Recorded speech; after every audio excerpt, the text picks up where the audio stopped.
Assalamualaikum warahmatullahi wabarakatuh. Selamat pagi anak-anak semuanya, khususnya anak-anak kelas 9. Di hari yang cerah ini, marilah kita mulai pelajaran prakarya. Baik, sebelum kita mulai, mari kita bersama-sama mengucapkan syukur kepada Tuhan Yang Maha Esa atas nikmatnya yang telah diberikan kepada kita. Sehingga pada hari ini kita bisa mengikuti proses belajar mengajar walaupun dalam jarak yang jauh. Baiklah, kita mulai dengan membaca basmalah bersama-sama. Bismillahirrahmanirrahim. Baik, terima kasih. Siapkan alat tulisnya, catatan, pulpen, dan buku diktatnya. Anak-anak, pada pagi hari ini, materi kita adalah tentang proses pengolahan bahan keras menjadi bahan baku kerajinan. Ya. Pertemuan kemarin kita sudah membahas tentang materi karakteristik dari bahan keras itu sendiri. Nah, sekarang kita masuk ke proses pengolahan bagaimana sebuah bahan keras itu menjadi bahan baku yang siap digunakan untuk membuat sebuah kerajinan. Tujuan pembelajaran hari ini adalah satu, siswa dapat mengidentifikasi teknik pengolahan bahan keras menjadi bahan baku. Kemudian yang kedua, siswa dapat menjelaskan teknik pengolahan bahan keras dengan benar. Yang ketiga, siswa dapat memilih bahan keras untuk dijadikan bahan baku. Itu tujuan pembelajaran hari ini. Kemudian yang keempat yaitu apa? Siswa dapat mengolah bahan keras menjadi bahan baku yang siap digunakan untuk membuat sebuah kerajinan. Penilaian, ya, penilaian yang saya ambil hari ini adalah sama seperti biasa. Ada penilaian sikap, kemudian ada penilaian pengetahuan, dan ada lagi yang terakhir yaitu penilaian keterampilan. Jadi tidak anak-anak, setiap kali kita belajar mengajar di sekolah maupun jarak jauh, ini ada 3 nilai yang nanti saya ambil. Perhatikan gambar berikut ini anak-anak. Ini adalah sebuah gambar. Oke. Ya. Ini adalah sebuah gambar bahan keras sebelum diolah menjadi bahan baku. Nah, ini sebuah kayu sudah diolah menjadi balok, kemudian bambu setelah diolah menjadi sayatan bambu.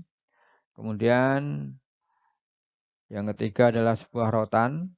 Setelah diolah akan menjadi seperti ini. Kemudian juga ini ada balok kayu. Setelah diolah menjadi balok seperti yang di bawah. Dan yang terakhir adalah ini sebuah ranting yang ketika diolah menjadi bahan baku. Nah, yang atas, gambar yang atas, yang di sini ada tulisan sebelum, ini adalah semua bahan baku semua bahan kerajinan keras yang masih mentah, yang belum diolah menjadi bahan baku. Sementara yang bawah ini adalah sebuah bahan setelah melalui tahapan pengolahan yang dikenal dengan bahan baku atau bahan dasar yang siap digunakan untuk membuat sebuah kerajinan. Bagaimana proses pengolahannya? Oke. Di sini kita awali dari sebuah kayu. Proses pengolahan kayu yang pertama adalah bisa dilihat ini. Ini ada gambar kayu. Kemudian nah ini sortir. Jadi di sini ada kayu yang jumlahnya banyak, kemudian akan disortir.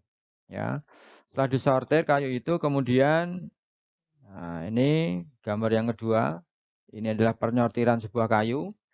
Kemudian setelah itu kayu dihaluskan. Ini menggunakan mesin. Ya, setelah dihaluskan kemudian kayu itu nanti dilem. Ya, jadi dilem ini ditata, potong-potongan kayu itu setelah dihaluskan, kemudian ditata rapi. Kemudian, nah ini siap dilem, diletakkan di atas papan. Ya. Kemudian Nah, ini adalah potongan-potongan kayu tadi yang sudah ditata dengan rapi membentuk sebuah papan. Kemudian setelah itu, ya, setelah ini selesai, kemudian kayu itu ditekan, ya, ditekan dalam jangka waktu setengah jam. Nih, jadi ini ada lemnya yang berfungsi untuk menyatukan kayu satu dengan kayu yang lain. Kemudian setelah selesai, nah ini adalah yang terakhir sebuah kayu yang sudah menjadi bahan baku. Yang pada akhirnya kayu ini menjadi sebuah papan yang kemudian bisa digunakan untuk membuat mebel atau kerajinan yang bisa digunakan dalam kehidupan sehari-hari. Ini adalah proses dari pengolahan kayu yang tidak terpakai menjadi sebuah bahan baku yang kemudian menjadi sebuah produk kerajinan. Oke, saya kira paham ya apa itu yang dimaksud dengan proses mengolah bahan keras menjadi bahan baku, yaitu proses mengolah dari bahan yang tidak bisa digunakan menjadi bahan yang siap digunakan. Kemudian berikutnya bambu, ya. Bagaimana proses pengolahan bambu? Kamu perhatikan di sini, misalnya kita ingin membuat sebuah kerajinan tempat nasi misalnya. Nah, maka prosesnya adalah yang pertama bambu disiapkan, ya, dipotong sesuai dengan yang kita inginkan. Kemudian yang kedua, setelah dipotong bambu itu dibelah-belah, ya, menjadi belahan seperti yang ada pada gambar. Setelah dibelah, kemudian bambu itu dibelah lagi sampai menjadi bagian yang kecil. Kemudian bagian yang paling dalam yang jelek itu kemudian dibuang. Ya, dibelah menjadi ukuran kecil. Kemudian setelah itu akan menjadi potongan-potongan atau belahan-belahan bambu seperti yang ada pada gambar. Ya. Selanjutnya supaya bisa awet dan tidak dimakan jamur, maka bambu itu dijemur.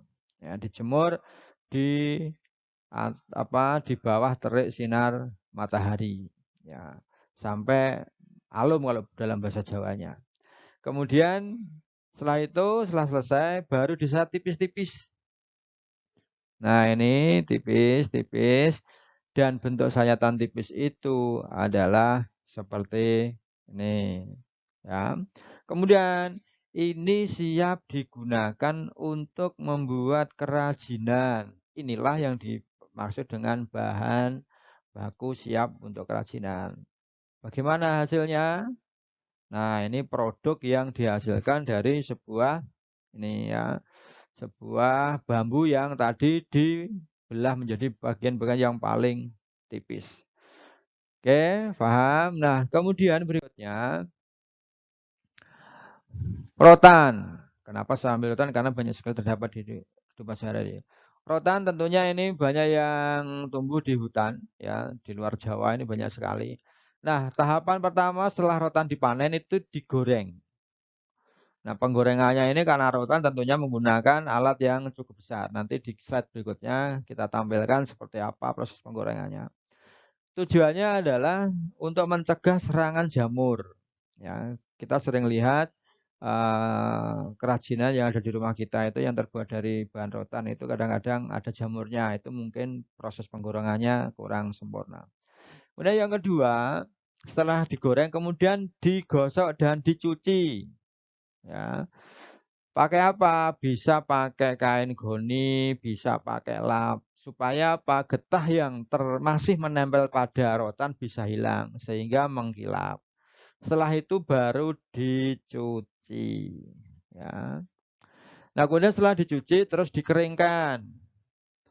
Ya, dengan tujuan menurunkan kadar air, pengeringannya ya, biasa menggunakan sinar matahari, tapi mungkin zaman sekarang bisa menggunakan alat lain sebagai pengganti matahari kalau misalnya waktu mendung atau sedang musim penghujan. Next, selanjutnya yang keempat. Kemudian ini setelah kering maka dikupas. Tujuannya apa? Menghilangkan kulit rotan sehingga warna menjadi lebih seragam. Jadi ada yang dikupas, ada yang tidak, tergantung dari kebutuhan pengrajin itu mau digunakan untuk apa.